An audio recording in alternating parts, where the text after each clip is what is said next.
Dear ADC family and my fellow Nigerians, I find it necessary to once again address you on the recent events within the ADC. But before I get into that, let me state the following. I am an Igbo man from Onitsha in Delta State of Nigeria. I am a full-blooded Nigerian and have the right to aspire to the highest office in the land. The presidency is not and will never be the birthright of one section of this country, no matter how much propaganda they spread.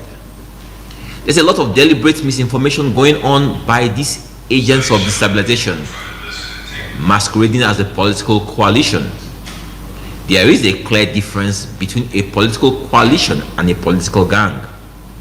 The first has noble ideals, while the gang seeks power for personal gains.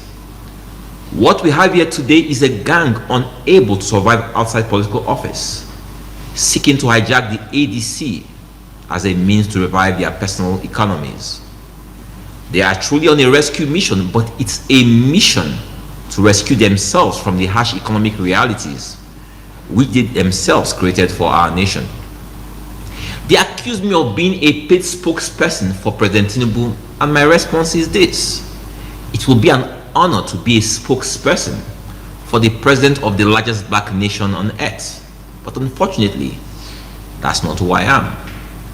Political jobbers who have no visible means of livelihood are always eager to tar others, but I remain unfazed. They, with the active support of their cohorts in the media, now say they are the ADC. They are not. I can call myself the president of America till I am blue in the face, but it doesn't make it so. They are offering some of the state chairmen as much as 20 million naira to resign their positions, which goes to show that their intentions are not honorable. My question to this gang is this. If you succeed in paying off all the ADC party officials at state and local government levels to resign, what next? Our constitution still doesn't allow you to assume their offices. This is the plain and simple truth. Your money will get you nowhere in the ADC. If you have to build your rescue mission on fraudulent misrepresentation, it just shows who you really are. The imposter who claims he's their spokesperson made bold to say that I am merely the former presidential candidate of the party and not a party official. His pedestrian argument is that only party officials can challenge party affairs. This is the same elitist ignorance that brought Nigeria to this point, where we believe Nigeria is only for the rich and powerful. Bolaji, please be informed that every member of our party, no matter how poor you people have made them, have a say in the ADC. This fake coalition is staging events in different parts of the country where they pay poor Nigerians to say they are decamping from other parties to the ADC. This is the typical strategy of these old politicians, and we have had enough of it. They need to sing a new song. Former Vice President Atiku Abubakar, a man whose antecedents clearly shows he doesn't believe anyone from the southern part of Nigeria is deserving of being president of Nigeria, orchestrated this charade for his personal benefit. He almost truncated President Obasanjo's return for a second term because he believed the seat was his. President Jonathan suffered the same fate, and then after 8 years of late President Buhari as president, the same Atiku Abubakar believed it was morally right for him to be the presidential flag bearer of the PDP in the last presidential elections. This was most unjust and unfair, and led to the current disintegration of that party. He is now using some charlatans to deceive former Governor PeterObi that only he, Atiku, has what it takes to win an election because he can get majority of the North to vote for him. This is really uncharitable of him. If the former vice president says my assertions are not true and that all he wants is a better Nigeria, I then challenge him today to publicly declare that equity demands that the presidency should stay in the South for another 6 years, he can then support any Southern candidate of his choice. He will never do this. But if he chooses to continue on this slippery slope, I want to reiterate that the ADC is not for sale, and it's not an old people's home. We are a party that believes Nigeria needs fresh faces, fresh ideals, and fresh ideas. This current political war is the war of the old for the old. It's not our fight. In the ADC, Nigeria and Nigerians will always remain our objective. I doubt if you knew the ADC before I came to the ADC and joined the ADC and ran under the platform of the ADC. Most Nigerians didn't know the ADC, but then they knew the ADC because I defeated Kingsley Mohalo in the primaries. Then people got to know the party, and as such, I'll tell you this: yes, ADC is popular but there's a difference between popularity and notoriety. Nigerians are talking about ADC, the party that seeks to upstage the president, and Nigerians are talking about ADC as being the front for a coalition. Mind you, we have always been in the forefront of opposition, but the difference is why a lot of people won't hear about the ADC's opposition is that our position comes with proposition. We don't believe that the job of opposition is just to stay and be insulting the government of the day. If you want to go viral in Nigeria, all you have to do, even as a market woman, is just stay and make a video and insult Tinubu and insult APC and insult this. And the question I always ask people around me is this: at the end of the insult, what next? 2 weeks now, mind you, for the last 2 weeks they came and said, 3 weeks they came and said that they are now the opposition, the coalition. They've taken over ADC and they are going to chase out President Tinubu from office.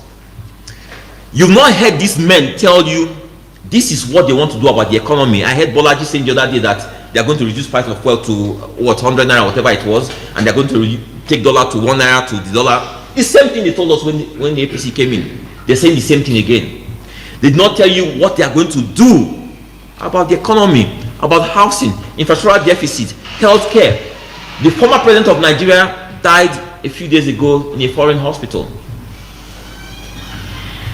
You have not heard any of them address the situation of what they will do about the myriad problems we are facing in Nigeria. All they tell you is this: President Tinubu has got to go. Okay, he has got to go. Tell us what you will do differently, because that's why we're here in the first place. People coming from other countries, right? You report these stories. Some of you camouflage and say farmer header clashes. How many dead so far? 1,000, more than 1,000 in the last 10 years. How many dead so far? What has Vice President Atiku Abubakar said about his kit and kin killing innocent Nigerians? What has he said? The young lady was killed in Sokoto last time. Someone, his social media manager, made a tweet. They pulled it down immediately because it was not politically correct for him to speak against his people. That is the man who aspires to the highest office of the land. We know the truth as Nigerians, but we never want to speak to the truth. We never want to speak to the truth. He says he leads a coalition to upstage a president of Southern ethnic stock. That's fine. We are all complaining as Nigerians. I'm aspiring to office. I'm running against President Tinubu. But I believe it's morally and equitably right that anybody from a major party to go against this president should be from the South. There's nothing wrong with that. It's equitable. It's justice. That's all we ask. So you have in that coalition people they put around PeterObi. So they tell PeterObi, you cannot win, you cannot do it. Only if you become Atiku's vice. What rubbish. That's balderdash. He has all it takes to aspire. He has all it takes to win an election. He has the brains. So but people, what they do, they stake people around him so that anybody he goes to, they tell him, you cannot win. That is their strategy. And that's how they are forcing him into a situation where he accepts to be the vice presidential running mate to Atiku Abubakar. That's what they tell us every day. That's what you, the media, are doing when you have this reportage that seeks to suggest that I, as an Igbo man, I can never be president of Nigeria. Why? Why? Don't I pay my taxes? Doesn't my Nigerian passport say I'm a Nigerian? Doesn't my birth certificate say I'm a Nigerian? Why can't I aspire to the highest office in the land? Am I anybody's slave? That's why we won't allow this. So no matter how they tell you that when you speak against them that you are Tinubu spokesperson, it's an honor. It's an honor. As long as what I speak about is the right to the southern part of Nigeria to aspire to hold office for 8 years. Watch again. Let me tell you, look into this again. 8 years of President Buhari. Please Google this. Tell me how many statements Atiku Abubakar made to speak against that government, to challenge that government. We see all these statements today challenging a southern president. Because a southern president is nothing. Google and see how many statements he made. Then you know what you can do? Google my statements. Watch my videos. I challenge that presidency. 8 good years. But go and see what if they said anything.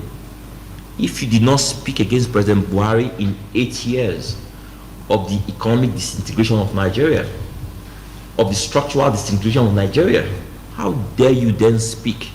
Because the man happens to be a southern president, and because you know what, we southerners are weak and you can overrun the country. We need to start speaking truth to power in this country. This is no longer acceptable. We know the truth. We all know the truth. You all know this truth. Speak this truth. Okay.